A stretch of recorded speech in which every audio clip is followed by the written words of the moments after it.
Hello, thank you so much for joining me as we explore social emotional learning through executive function skills. My name is Meredith Campbell and I will be your host today. I am the Senior Partnership Director for EXQ, which you will learn more about later. But prior to that, I want to give you a little bit of background information about myself so that you will understand where I'm coming from in my approach to social emotional learning and executive function as we explore this conversation today. I was a classroom teacher for 13 years, both certified in special education and general education. However, all of my teaching was done on the special ed side of things. Did a lot of collaboration and co-teaching. And my last 2 years at that same district, I served as the education program specialist. About 6 years ago, I remarried and relocated and had to say goodbye to the district that I called home for 15 years. I was given the opportunity to try something different. So I thought to myself, what a wonderful opportunity to really challenge myself and grow in a different area, step out of my comfort zone, but stay in my wheelhouse of education. So I, as some would say, crossed over to the dark side. I left public education and went to the more corporate side of things. And for the past 5 years, have been doing sales and partnership with education curriculum companies.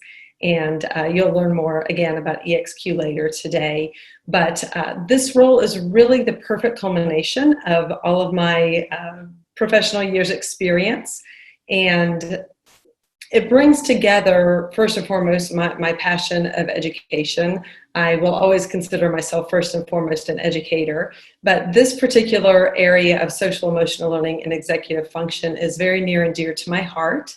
Having worked in both special education and general education, came across many, many students where their difficulty or lack of meeting their full potential or achieving what they should had more to do with their executive function skill than it did with their IQ or their ability to learn.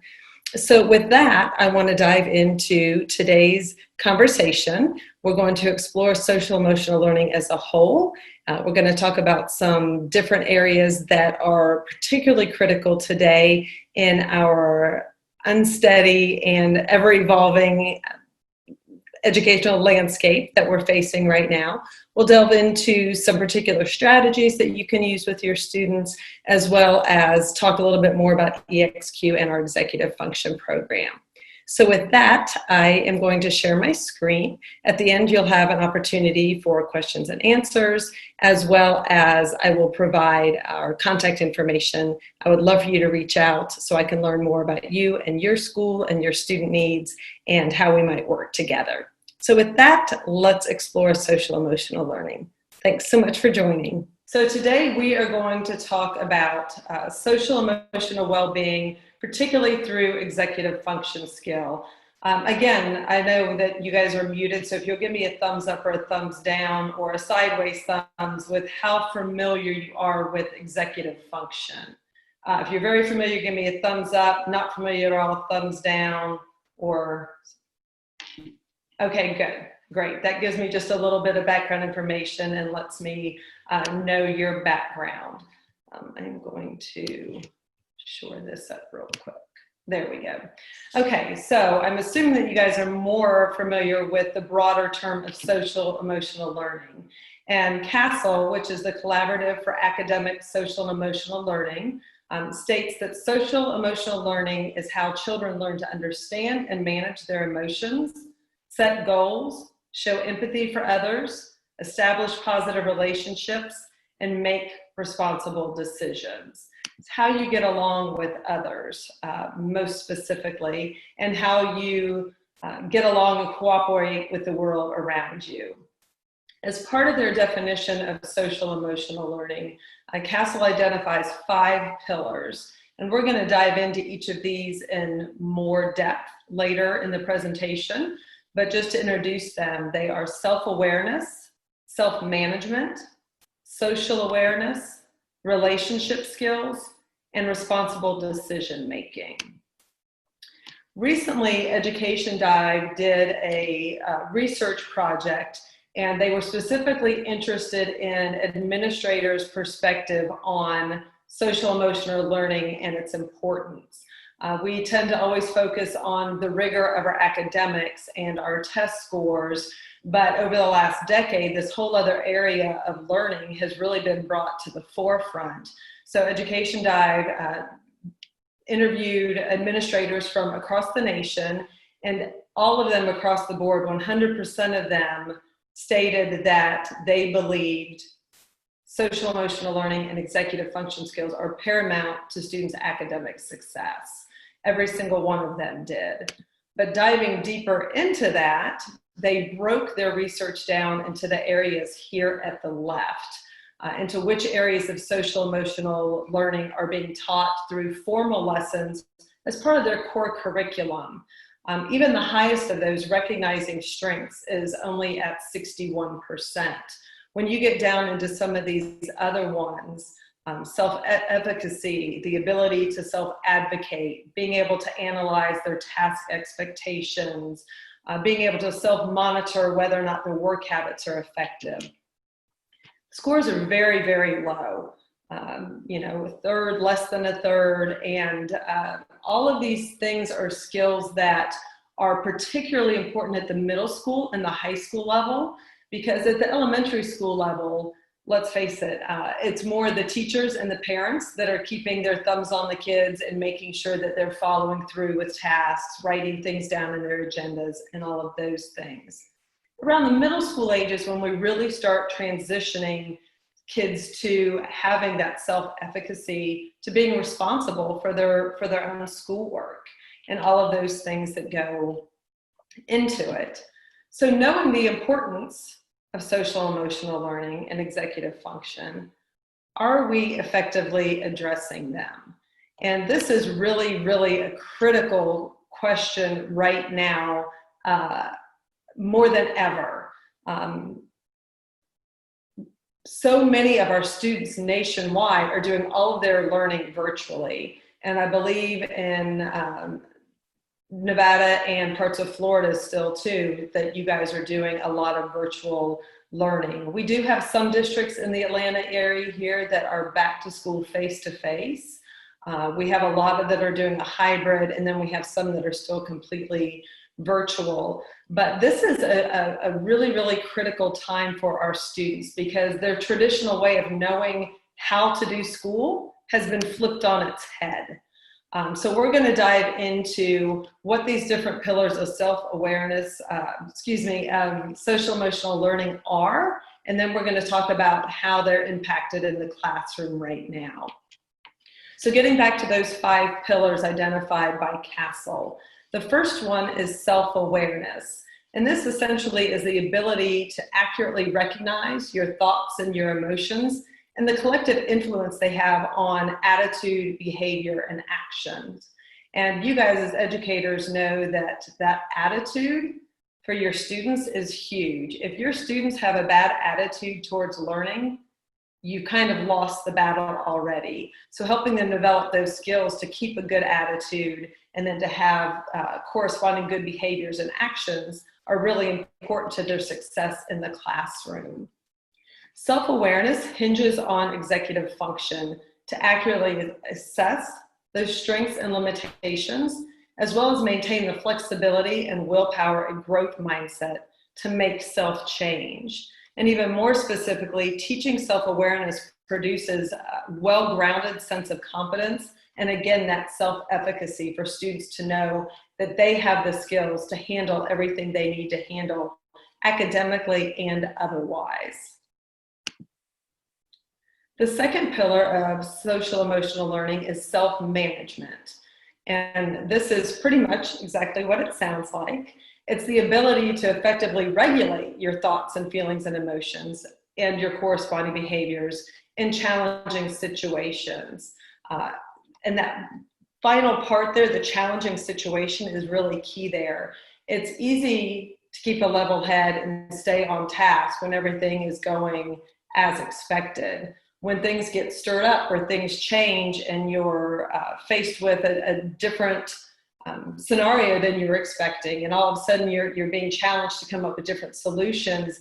Being able to maintain your calm and your thoughts and your actions takes on a different meaning. And again, a proper self-management is reliant on executive function. It requires the ability to control your impulses, to enforce structure, organize information, to be able to set your goals, and then prioritize your actions in order to meet those goals. And teaching self-management prepares students with the skills and insights that they need to handle stress appropriately, to redirect impulsivity, and to motivate themselves to work towards personal, social, and academic goals. And again, this is all a bit more challenging right now when you don't have a teacher walking around the classroom looking over your shoulder, pulling you aside and reminding you of these things or coaching you through them. You're responsible for doing a lot of that on your own, while your classmates and your teacher may or may not be watching you on a screen. The third pillar of social emotional learning is social awareness. And this describes the ability to take multiple perspectives and empathize with people who are different than you, essentially. It relies on executive function in the form of being able to be mentally flexible, helping students activate both those internal and external emotional resources in order to cope with differences that they're faced with and interacting with different people in different situations. Teaching social awareness, yields empathy, respect, and social emotional perspective and understanding. And all of those things together creates a more patient and compassionate community. Again, something that is very key right now. I'm talking with a lot of different principals and administrators, and they all keep telling me that their kids are really feeling the stress of our current learning landscape. They're a little uncertain, they're a little scared of what's going to happen. They're trying to be responsible for their schoolwork. If they're a senior in high school, they're trying to apply for colleges, wanting to tour colleges when they can't. And it's really a lot of added pressure on them, and being aware of that and being able to manage it can be quite challenging. Moving on, the fourth pillar of social emotional learning is identified as relationship skills. And this is the ability to establish and maintain sound and mutually rewarding relationships in the midst of a diverse learning context. And boy, are we in a diverse one right now. This requires high caliber executive function skills, including being able to understand the intent behind communication, listen actively, filter out irrelevant information that's not important, building those interpersonal emotional bonds, and then engaging in collaborative conflict resolution. This one is really a doozy right now with our learning situation for those kids particularly that are virtual. So many kids are accessing school and life through a computer screen right now, and being able to navigate the intent behind communication, what somebody says and how they say it, and being able to decipher it without those social cues that you can get in person, and then trying to create an actual bond with a person when you're not in person, while filtering out the white noise that's going on around you, can be really, really challenging. And teaching our relationship skills empowers students to be able to maintain and attain mutualized goals with a more enlightened self-interest and understanding what it takes to be harmonious with those that you have relationships with, whether it be your teacher, your classmates, or your parents, and even your friends. The fifth and final pillar of CASEL's social emotional learning is responsible decision making. This is the ability to make meaningful deductions, constructive inferences, and respectful choices in personal, interpersonal, and social interactions. And again, this is based on situational context, social norms, and consideration of moral and ethical standards. Again, some of those things are a little bit flipped on their side right now because our situational context is so different. School is different, learning looks different, how we're interacting with people is different. And because of that, our social norms have become much different. And this, again, requires strong executive function skills, which we're going to dive into more in a few minutes, to be able to analyze and judge those different complex situations, identify the problems in them, and then use reflection as a tool to be able to address the social and personal challenges and how you might need to change your attitude and your behavior, and then model responsible decision making. And then even a step beyond that, be able to evaluate the outcomes and continue to learn from them. And teaching responsible decision making ensures that students engage in a realistic assessment of the obvious, the opaque, and even the unseen consequences that result from their actions, as well as their influence on their personal well-being and the well-being of others in their community. Again, whether it's someone else in a Zoom class with them, or how they react to a friend or to their parents when something different comes up. So, what exactly is executive function, which I affectionately call EF, and why do we need to address it in everyday teaching? Right now, there is such a push in hands-on learning and problem-based learning. They're very, very effective ways to learn. And a lot of students thrive in this, but some kids really struggle with it. And sometimes the ones that struggle the most are those that are the ones that tend to be thought of as the bookworms, the really academically smart students that can handle the rigor of the content, but they struggle in some of these other settings because they don't have the social emotional skills to know how to collaborate and communicate effectively with others, and to support those skills with the different behaviors and attitudes that go along with it. So let's define executive function. Executive function is that set of mental skills I was just talking about that's used to manage those thoughts, feelings, and behaviors that you use to achieve goals. Essentially, it's what you do with what you know.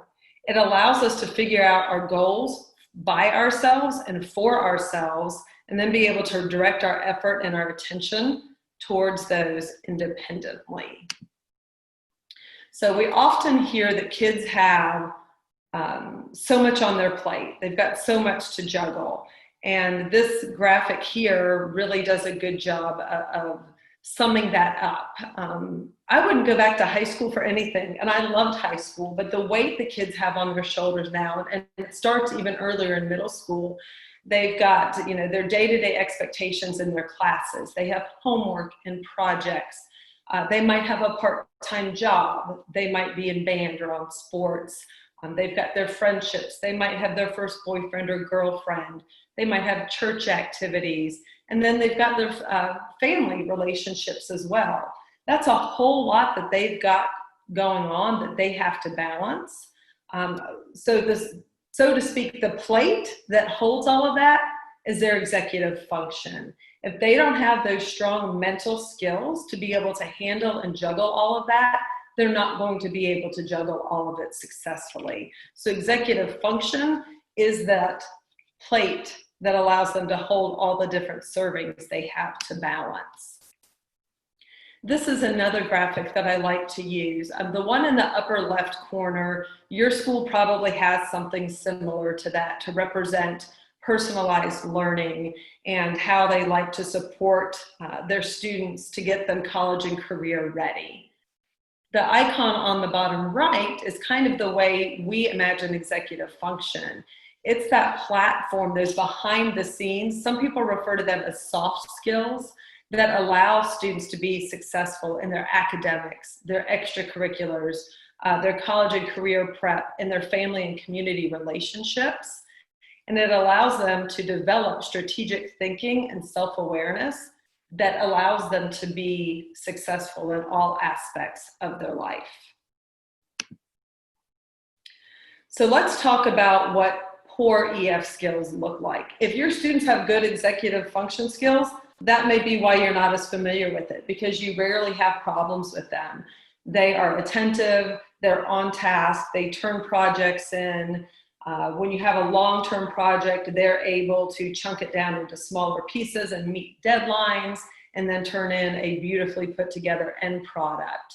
They contribute to class discussions, they don't have any behavior issues, all of those things. However, for students that have poor executive function skills, it boils down to diminished potential.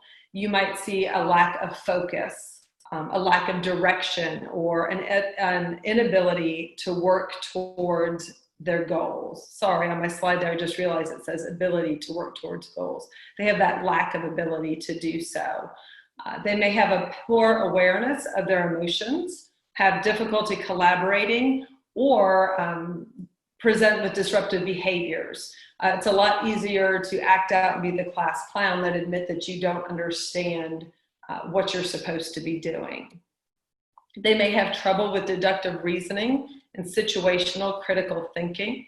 They might have difficulty with transitions and just everyday adaptability, and a general sense of underachievement. I even use my own son as an example of this.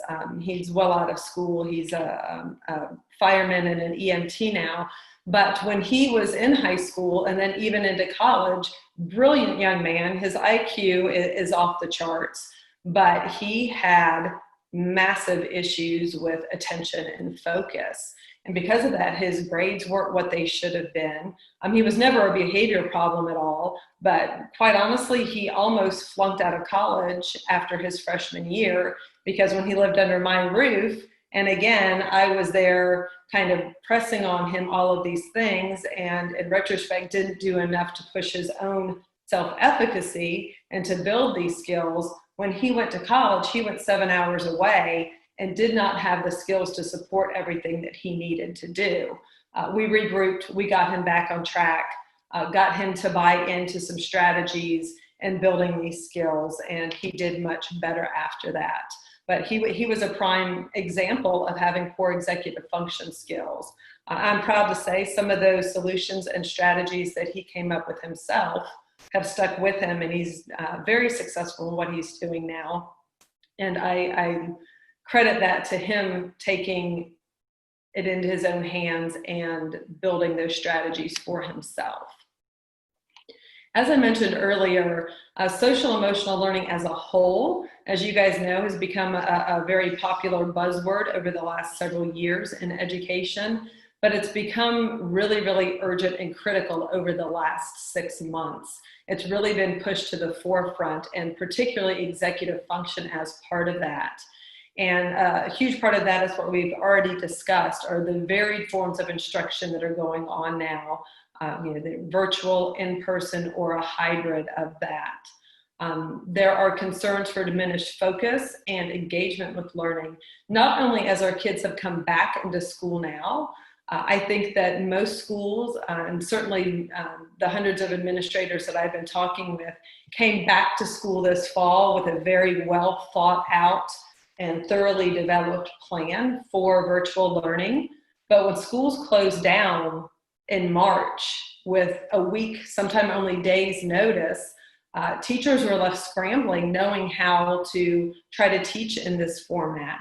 And I know here in the Metro Atlanta area, a lot of schools put policies in places where you really couldn't give a kid a lesser grade than what they started with when we went into the shutdown. Hence, kids really started disengaging with their learning. There wasn't a whole lot of learning going on from March to May. Those kids that have strong executive function skills, those kids that are very academically aware and self-starters, they tended to stay on top of things. But your students that are more average students and have more typical high school behaviors tended to kind of let it slide. So now we're compounded with that fact as we're coming back to fall, still doing a lot of virtual learning. We're trying to master that effectively, do it in a way that our students are focused and engaged while compensating for that skills gap, that slide that took place. We always know when we come back to school after summer that there's going to be some of that slack and slide that we have to make up for. but we have 6 months worth of it that we're making up for. So making sure that we're teaching these skills explicitly to help kids know how to get back on top of their school and stay on top of it are really, really critical. And again, this is also paramount right now because there's an increased demand for mental tools for kids to be able to handle the stress that I've already touched on top of just the overall pandemic fatigue.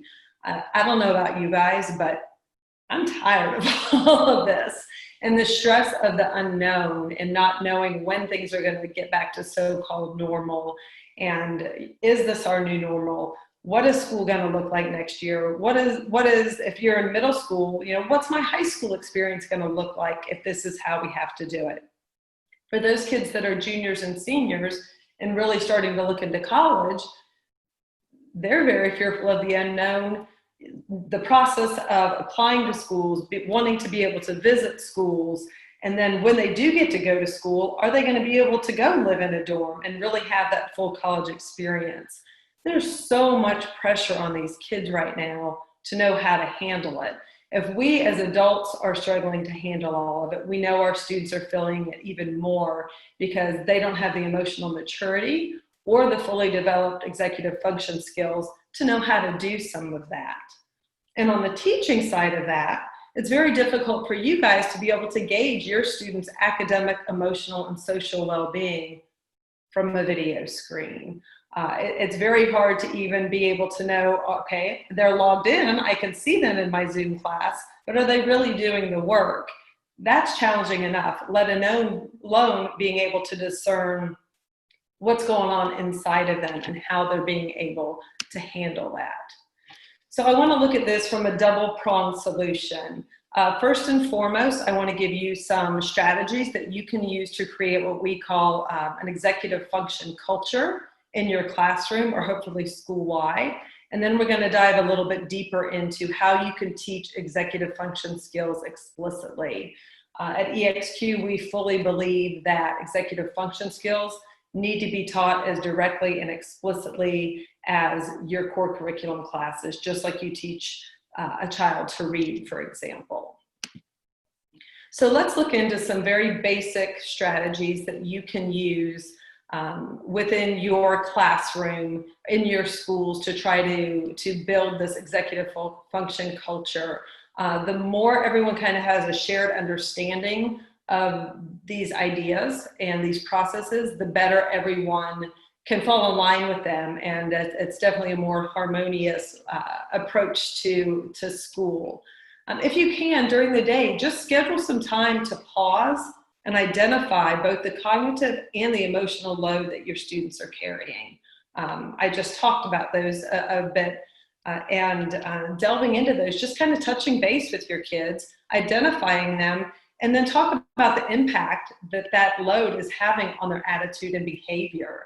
Oftentimes just talking about it is a huge stress relief for the kids. Getting it off their chest, and then if they hear their teacher saying that they're experiencing some of the same things or hearing other kids struggling with it as well, knowing that they're not alone can be very powerful to help lift their attitude and how they're feeling. Excuse me. Recognize what's causing stress in their day. When you check in with them, what's going on today? How are you feeling? Oh, really? Okay, you're feeling stressed. Tell me about that. Again, giving them the outlet to talk about that is a huge relief for them. And as important as identifying what might be stressing them out or challenging them, look for ways to talk about what's producing confidence in them as well. As they're finding solutions to deal with some of these new challenges of learning virtually, celebrate those and praise them as well. Because we all know when we praise a student, it reinforces and builds those positive skills for them. Have your kids talk about strategies for working through challenges and ways to adjust the negative affect and a fixed mindset to obtain goals. Again, sometimes your students are a better teacher to their classmates than you are. You might say the same thing 15 times, but they hear it from their classmates and it registers with them at a different level. So if you've got a kid that is doing a bang-up job of handling a scenario or a challenge that you guys have been faced with. Let them talk about it and mentor the other kids through it. That's a very powerful way for them to build their confidence more, and then for other kids to learn from their classmate.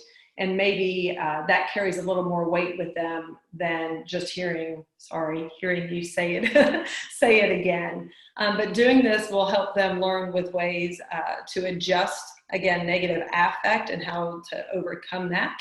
And then having a more flexible mindset to work towards obtaining their goals. You can also focus on the learning process through their strengths and challenges, and then explore the relationship between effort and deep work. Social emotional learning always is kind of understood as having kids work from their strengths. Of course, it's very important for kids to know their strengths and know how to utilize them, but it's equally as important for them to understand their challenges or their limitations and know how to build those up and make them stronger so that they can work more effectively and at a deeper level. We want our kids to work smarter, not have to work harder. So we want them to have a keen understanding of what those strengths and challenges are and how to utilize them.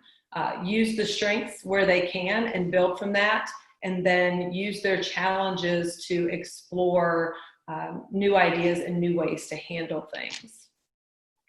As a teacher, share your own struggles and invite your students to share those as well.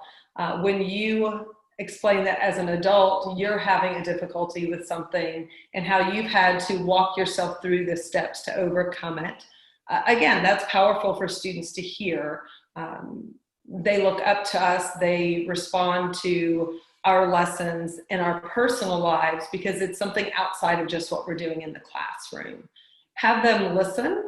As their classmates share their problems, have them restate feedback, and then pause and reflect on that. And perhaps in hearing another classmate or hearing you talk about how they worked through a challenge, they'll be able to reflect on how they could incorporate that into how they might do something similar. Always, always, always encourage your students to develop their own action plan. We get so focused sometimes on wanting to see a kid be successful that we don't realize how much of the behind the scenes work we're doing for them. We really need for our kids in middle school and in high school to be able to self-advocate and ask for help when they need it. We need for them to be able to self-regulate and have that self-efficacy to stay on top of their schoolwork and to be responsible for it, as well as being responsible for their own actions. So the more we can encourage them to talk about, okay, I hear this is your problem. How do you think you can accomplish this? What's your action plan? Let's talk about this. Let's lay the steps out, but let them take the lead on that, because the more they own that action plan, the more motivated and inclined they're going to be to use it to work towards achieving their own goals. And goals is a separate piece of that. We want our kids to develop their own goals too. We always have goals for them to complete their work, to pass their test, but we want them to have their own goals as well that can be specific to their class, but also outside the class, because we don't just want our kids to be successful within our classrooms. We really want to prepare them with the skills for college and career and the rest of their lives. And then finally here, teach these social emotional learning skills, teach these executive function skills explicitly and directly, not just situationally. I'm not sure what your schools are doing for social emotional learning, if anything. More often, schools that I talk to do have something in place more broadly for social emotional learning, but not executive function. But a lot of those are more situational type learning, oftentimes through the guidance counselors. For example, your friends are trying to talk you into doing something that you know is not right. How are you going to deal with that? You're being pressured to try drugs. How do you overcome that? A lot of mental health things, which are very, very important, but often they're presented in a situational context versus explicitly teaching those skills. And you're probably now saying, okay, so how do we do that? I still don't really understand what you're talking about. So I'm going to break executive function down a little bit further. There are 7 identified key cognitive and emotional components that support the development of executive function. Together, these are what is referenced as executive function. And the areas that we dive into are focus, which is being able to stay focused and engaged with your learning. Working memory, which is being able to access the information in your brain and use it accordingly, and help you get things done on an immediate basis. Perspective memory, people tend to not be as familiar with. It's your ability to remind yourself to remember. So this is something that you would pull on when you have a long-term task to do. For example, your daily assignments, your students might have to use their working memory to do that. But if you give them a semester-long project that they're supposed to be working on all along the way with a culminating project at the end, that perspective memory is what they're going to utilize to remind themselves to remember to do all those different steps. At the end of this presentation, I've got our website address on there, and I can email you guys all this PDF as well. And I would encourage you to go to our website. We've got a wealth of resources and a library on there where you can dive into these different areas and into executive function as a whole more directly if you want to learn more than what I'm just touching on. Organization and planning, you're all very familiar with that. Problem solving, and then mental flexibility, which is the ability to be able to go with the flow and readjust when things don't go as expected. And then self-awareness is how aware you are of these different components of your cognitive skills and where your strengths and weaknesses lie within. And together, all of these are what allow you to have self-devised strategic thinking, again, to allow you to be successful in all your expectations and your students' expectations in their academics and beyond. So I work for a company called EXQ, and we are a patented digital technology platform, and we're designed to directly build the mastery of executive function skills through games, error analysis, and metacognitive reflection. We do have competitors out there. We're not the only executive function curriculum that is out there, but we are truly the only one of our kind that is based on neuroscience, that is patented in 3 different areas, and that is completely digital. So I'm going to share a little bit more about our program. I don't mean for this to be a commercial for us by any means, but hopefully after the conversation we've had so far, you are understanding the importance of these skills for our students as they go through life and go through learning, and particularly right now as we're doing it in such an unknown way. So just some highlights about EXQ. As I said, we are 100% digital. So we've got schools that are using us that are completely virtual. We've got some that are doing us in person. And then we have some that have students coming in a hybrid situation where they're in school some days and virtual other days. And they can access EXQ all of those different ways. You get the same content and curriculum, and it looks the same no matter where you access it, which is quite important right now. A lot of different curriculum, as I'm sure you all know, had to really bob and weave and adjust to make themselves translate to a digital platform. And we've already done that. We've been that way since our existence. We are an individualized learning assessment at the forefront of the program. So every student that comes on logs in and they take an assessment, which would be similar to what would be done with some of the testing that your school diagnostician might do, or a school psychologist, or if parents take their students to a private practice to have some assessing done. To dive into why they might be having some issues with their learning. It does a series of survey questions, and then there's some practice training games, and it produces their individual EXQ profile, which identifies their executive function area of greatest capability, as well as their area of greatest challenge. From that point on through the rest of the platform, everything is customized from that profile, as well as how the student interacts with the platform. And I'm going to dive into that a little bit deeper in a few minutes. But you could have your whole classroom of students on EXQ at the same time in the same lesson, but it would look different for everyone because their profiles are different and how they're playing the games and going through the training is different, which makes the program work differently for them.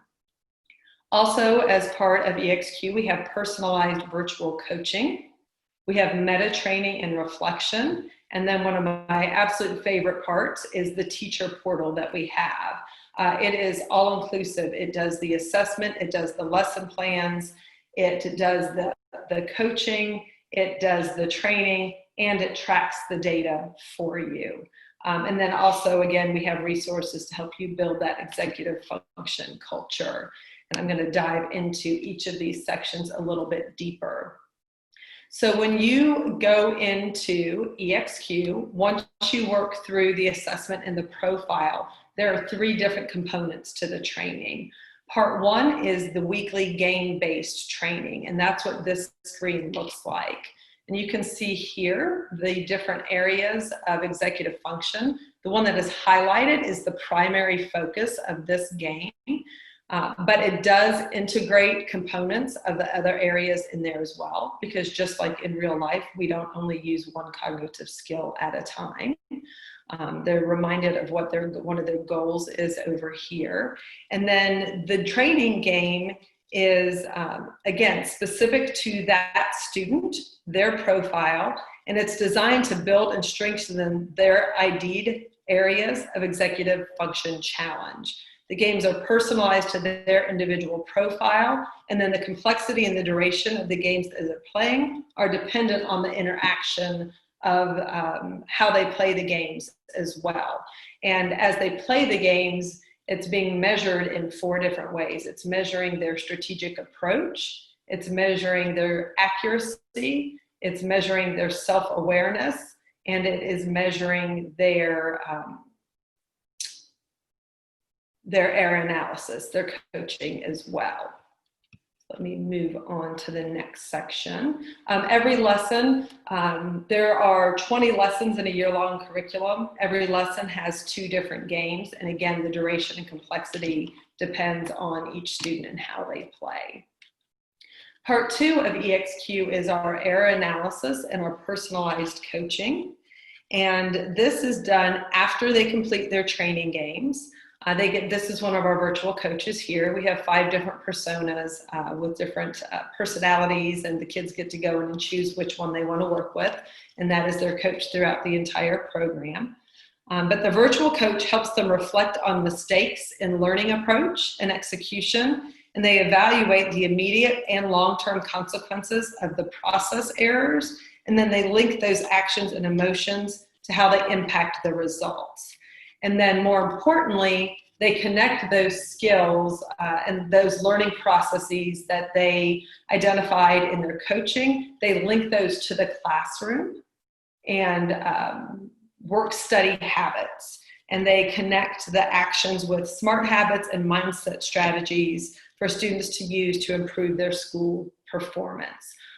The student walks through different strategies and they analyze whether or not they use them, whether they would like to use them. They identify new ones that they would like to use as well. Part 3 of EXQ is what we call meta training, and this is the mindful examination of thinking and awareness.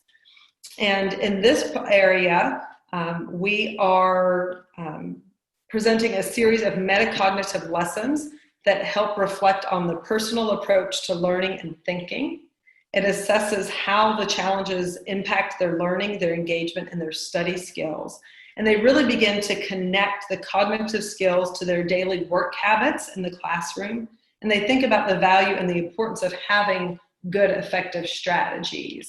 So these are the series of steps that they work through in this process. I should also tell you, this is like the icon that is the map of their EXQ profile. It highlights their area of challenge and strength and their different scores, and they work through these different sessions. It includes a mini lesson for that week's focus, as well as going through and reflecting and strategizing on different techniques and tips that the kids can use. Also, during this process, the students go through and access, they produce a video journal.